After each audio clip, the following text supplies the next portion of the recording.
भूतिया दूल्हा दुल्हनों की ट्रेन यात्रा।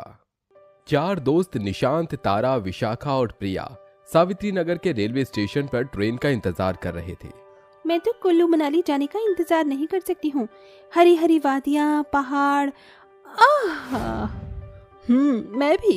लेकिन मैंने सुना है कि जिस ट्रेन से हम जाने वाले हैं उसमें एक डब्बा खास न्यू वेडिड कपल्स के लिए डिजाइन किया गया है। सभी बातें ही कर रहे थे कि तभी ट्रेन आ गई। ट्रेन आ गई, चलो यारो चलते हैं। चारों दोस्त ट्रेन में चढ़ गए। पूरी ट्रेन सुनसान पड़ी थी। यहाँ कितनी शांति है। हाँ, मुझे तो डर सा भी लग रहा है। कम ऑन, अभी रात का टाइम है, इसीलिए पैसेंजर्स कम हैं और कुछ नहीं। और फिर हमारा तो इसमें फायदा ही है ना। चलो आराम से सोते हुए सफर करेंगे। चारों दोस्त तो सुनसान ट्रेन में चढ़कर एक एक सीट पर लेट गए। ट्रेन चलते चलते लगभग आधी सी रात हो गई थी। चारों सो ही रहे थे कि तभी प्रिया को एक आहट सुनाई दी, जैसे कोई उसके पास से गुजरा हो। क्या यहाँ कोई था? शायद मेरा वहम होगा। प्रिया ऐसे बोलकर वापस से लेट गई कि तभी उसे एक आवाज सुनाई दी। कोई है? बचाओ बचाओ, कोई तो मेरी मदद करो। शायद हमारे सिवा भी कोई इस ट्रेन में है, मुझे जाकर देखना चाहिए। प्रिया उस आवाज का पीछा करने लगी और ऐसे ही पीछा करते करते वो एक डिब्बे के पास जाकर रुक गई, जिसका दरवाजा बंद था। ये आवाज जरूर यहीं से आ रही है। रात के सन्नाटे में प्रिया ने चलती हुई ट्रेन का दरवाजा खोल दिया और फिर प्रिया बहुत जोर से चिल्लाई। उसकी चीख सुनकर सभी जाग गए। ये कैसी आवाज थी? प्रिया, प्रिया कहाँ है? मुझे तो बहुत घबराहट हो रही है। वो तीनों बस प्रिया को ढूंढने जा ही रहे थे कि तभी प्रिया बिल्कुल चुपचाप चलती हुई वापस आ गई। उसका चेहरा कुछ अजीब सा लग रहा था। प्रिया, तू कहाँ थी? और ये चीखने की आवाज किसकी? चुप करो, मैं सोना चाहती हूँ हमेशा के लिए। इसे क्या हुआ? प्रिया, प्रिया। प्रिया किसी की भी बात का जवाब नहीं दे रही थी और बस चलती चली जा रही थी। प्रिया सुन, वहाँ खतरा है। उसके दोस्तों ने बहुत उसे रोकने की कोशिश की, लेकिन प्रिया वहाँ चलती हुई ट्रेन से कूद गई। वो तीनों ये मंजर देखकर बहुत डर गए। प्रिया! मुझे लगता है कि इस ट्रेन में कुछ सही नहीं है, जल्दी यहाँ से चलो। जैसे ही मैं 1 2 3 बोलूं तुम डांस शुरू कर देना, वो भी ऋतिक रोशन वाला। टिडिंग डिडिंग डिंग डिडिंग डिडिंग डिंग टिडिंग डिडिंग डिंग। निशांत, क्या ये कोई मजाक का वक्त है? हमें प्रिया को ढूंढना है। पर ये मैं नहीं बोला। फिर कौन बोला? तेरा बाप बोला। देख निशांत, बाप पर मता, वरना। अरे ये मैं नहीं। निशांत की बात पूरी भी नहीं हुई थी कि तभी विशाखा को किसी ने बाल पकड़कर हवा में उठा दिया। विशाखा! निशांत और तारा ने जैसे ही अपने आसपास गौर किया, उन्हें दूल्हा दुल्हन बने हुए भूत चुड़ैल के जोड़ों ने घेर रखा था। ये लोग कौन है? निशांत? इसे क्या पता होगा, मैं बताती हूँ। हम हैं खलनायक। नायक नहीं, खलनायक हूँ मैं। जुल्मे बड़ा दुखदायक हूँ मैं। है प्यार क्या? अरे बंद कर अपने फटे हुए बांस जैसी हलक को। मुझे छोड़ो, छोड़ दो मेरी सहेली को। अगर उसके बाल उखड़ गए तो कोई भी लड़का उससे शादी नहीं करेगा। तुझे इसकी शादी की इतनी चिंता क्यों है? तू इसकी अम्मा है क्या? अरे बंद करो ये बेकार की बातें, तुम्हें अब ये बातें शोभा नहीं देती। मुद्दे पर आते हैं। अब तुम तीनों गए। नहीं नहीं, मुझे जाने दो, मैं जरा भी टेस्टी नहीं हूँ। मेरे बदले तुम निशांत को खा जाओ। अच्छा, खामोश। तुम होते कौन हो हमें मारने वाले? कहता क्यों आए हो यहाँ? तू बताए, तू क्या कहीं का मंत्री है? वैसे अब पूछ ही रहा है तो चल बता ही देते हैं। सावित्री नगर के स्टेशन पर एक नई तरह की ट्रेन लॉन्च हुई थी। उस ट्रेन में एक डिब्बा खास दूल्हा दुल्हन के लिए बनाया गया था। उस ट्रेन के डिब्बे में बहुत सारे नए नए शादीशुदा जोड़े सफर कर रहे थे। सुनो जी, बड़ी प्यास लगी है। अच्छा, तुमने मुझे पहले क्यों नहीं बताया? मैं अभी पानी लाता हूँ। सभी का सफर हंसी खुशी जारी था कि तभी एक अनहोनी हुई और चलती हुई ट्रेन में किसी की शरारत की वजह से आग लग गई। अरे जल्दी से ट्रेन की चेन खींचो, आग लग रही है। अचानक पूरी ट्रेन में हड़बड़ी मच गई। कोई चेन नहीं खींच रहा था क्योंकि सभी को बस अपनी जान बचाने की पड़ी थी। सभी इधर उधर भाग रहे थे कि इसी भागा दौड़ी में आग ज्यादा बढ़ गई और ट्रेन की सीटें वगैरह जलने लगी। ट्रेन एक पुल के ऊपर चल रही थी। बहुत सारे लोगों ने पुल से कूदकर जान दे दी तो बहुत सारे उस आग की चपेट में आकर मर गए। ट्रेन का संतुलन बिगड़ने की वजह से ट्रेन भी पटरी से उतर गई और पानी में जा गिरी और सभी पैसेंजर्स मर गए। उसी हादसे में हम भी मारे गए, लेकिन हमारी अपनी बीवियों के साथ समय बिताने की इच्छा हमें ले आई और अब हम तुम्हें भी ले डूबेंगे। भूत ऐसे बोलकर निशांत के ऊपर झपटा, लेकिन निशांत अचानक उस जगह से हट गया। तेरी इतनी हिम्मत! निशांत ने तारा और विशाखा का हाथ पकड़ा हुआ था। नीचे पानी है, हम बच जाएंगे, जल्दी पानी में कूद जाओ। वो तीनों चलती ट्रेन में से कूद गए, लेकिन ये क्या? तुम कहीं नहीं जा सकते। निशांत, ये क्या हो रहा है? पता नहीं। वो लोग कूदे तो थे, लेकिन वो सभी वापस से ट्रेन में ही आ गए। ओहो, तुम यहाँ से कहीं नहीं जा पाओगे, क्योंकि जरा बाहर गौर करो। उन तीनों ने बाहर की तरफ देखा। ट्रेन चल तो रही थी, लेकिन वो बार बार उस पुल को ही पार कर रही थी। ये सब तुम सभी समय के चक्रव्यूह में हो। हम तो जा चुके हैं और ये ट्रेन भी, लेकिन ये वो समय है जब हमारी ट्रेन डूबी थी, और जब ट्रेन इस पुल से आगे गई ही नहीं थी तो अब ये आगे कैसे जाएगी? कुछ समझ आया? इसका मतलब हम फंस चुके हैं। दोस्तों जरा देखो, हमें सफर करते बहुत समय हो गया है, लेकिन इस ट्रेन का समय थम गया है। अभी भी हमें रात ही दिखाई दे रही है, जबकि अब तक तो सवेरा हो चुका होगा। ओह गॉड! समझ गए हो तो अब मरो। भूत बस उनकी तरफ बढ़ ही रहा था कि तभी ट्रेन जलनी शुरू हो गई। अरे ये क्या हो रहा है? ये सब कुछ ही सेकंड में पूरी ट्रेन और भूत चुड़ैल जलकर गायब हो गए। निशांत और उसके दोस्त पानी में जा गिरे। बचाओ बचाओ, मुझे तैरना। मैं आ रहा हूँ तारा। विशाखा और निशांत किसी तरह तैरकर तारा को लेकर किनारे तक आए। ये सब क्या था? मैं बताती हूँ। प्रिया?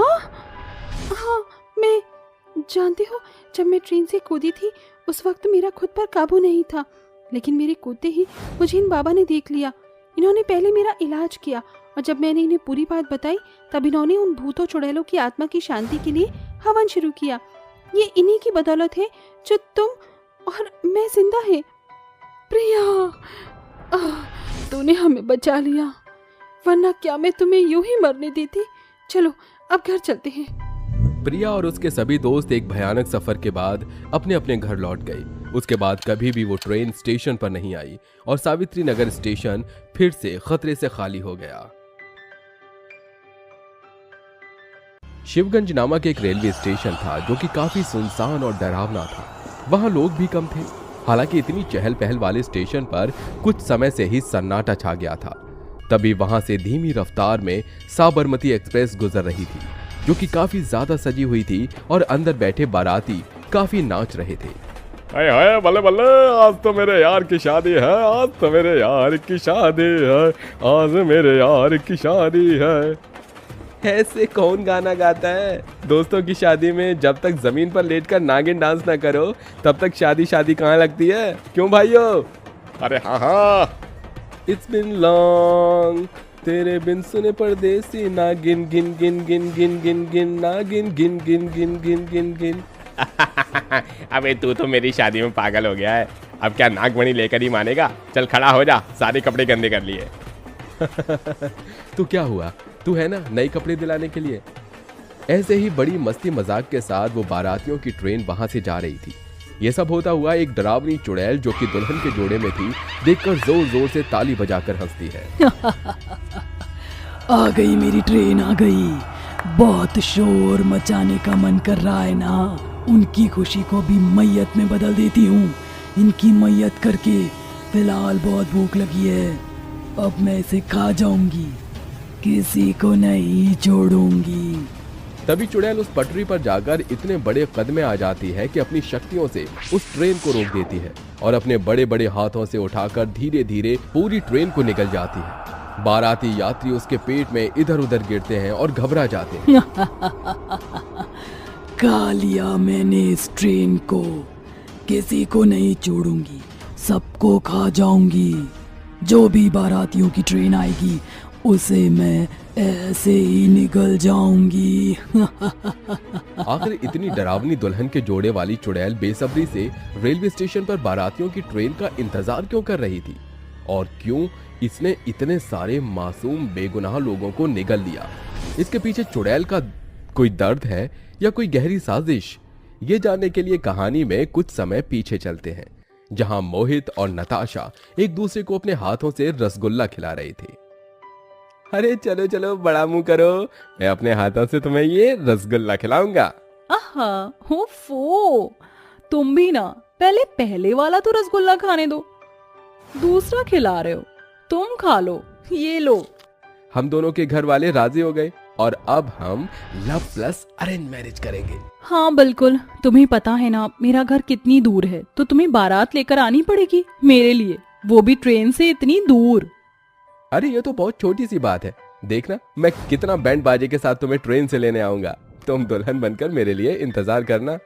हाँ बिल्कुल, चलो मेरी ट्रेन का टाइम हो रहा है, मैं निकलती हूँ। चलो मैं भी तुम्हें रेलवे स्टेशन तक छोड़ने चलता हूँ। मोहित अपने होने वाली पत्नी को रेलवे स्टेशन तक छोड़ जाता है, जहां वो ट्रेन में बैठकर अपने घर लखनऊ चली जाती है। दरअसल नताशा लखनऊ से पढ़ाई करने मेरठ आई थी, जहां उसकी मुलाकात मोहित से हो जाती है। पढ़ाई करते करते वो मोहित को चाहने लगती है और मोहित भी उसे चाहने लगता है। 1 साल बाद दोनों शादी करने का फैसला करते हैं और अपने घर वालों को अपने रिश्ते की बात बता देते हैं। घर वाले उनकी बात जानकर राजी हो जाते हैं। वहीं नताशा की पढ़ाई खत्म होती है तो मोहित उसे आज रेलवे स्टेशन छोड़ने आया था। कुछ दिन बाद नताशा पर तो मोहित के नाम की मेहंदी लग रही थी और नाच गाना हो रहा था। हो तेरे हत्था विच मेहंदी दा रंग खिला है, तुझे सपनों दा चंगा महबूब मिला है, मेरी बन्नो प्यारी प्यारी सारी दुनिया से न्यारी, इस डोली में तू ले जा डोलिया, आजा तू भी नाच। ओहो माँ, आप ही नाचो। तभी शीला अपनी नंद को उठाकर नाचने लगती है। वहीं 2 दिन बीत जाते हैं। सुबह सुबह मोहित नताशा को कॉल करके कहता है, नताशा प्लेन में थोड़ा सा चेंज है, माँ ने कहा है एक प्राचीन मंदिर है, हमें वहां शादी करनी चाहिए, तो तुम मेरी ट्रेन में चढ़ जाना, बस हम दोनों अलग अलग बग्गी में रहेंगे, वहां से साथ में शिवगंज वाले स्टेशन पर उतारकर शादी करेंगे। ठीक है, मुझे मंजूर है, कौन सा हम इतनी बड़ी शादी कर रहे हैं। फिर अपनी माँ और सभी को यह सूचना दे देती है। कुछ देर बाद नताशा दुल्हन के जोड़े में तैयार हो जाती है और अपनी बेटी को देखकर नजर उतारती है। मेरी नन्ही सी बेटी कब बड़ी हो गई पता ही नहीं चला, हाय इतनी सुंदर लग रही है, नजर ना लगे। थु थु थु थु थु थु। वैसे तेरे पियाजी तुझे बड़ी दूर से लेने आ रहे हैं, कितने बजे निकलना है रेलवे स्टेशन? बस माँ, 1 घंटे बाद हमें निकलना है। 1 घंटे बाद मोहित बाराती दोस्तों के साथ नाचते गाते हुए मेरठ की तरफ पहुंचता है। दुल्हन नताशा भी ट्रेन की दूसरी बग्गी में बैठ जाती है। मुबारक हो तुमको ये शादी तुम्हारी, सदा खुश रहो ये दुआ है हमारी। अभी रुलाएगा क्या?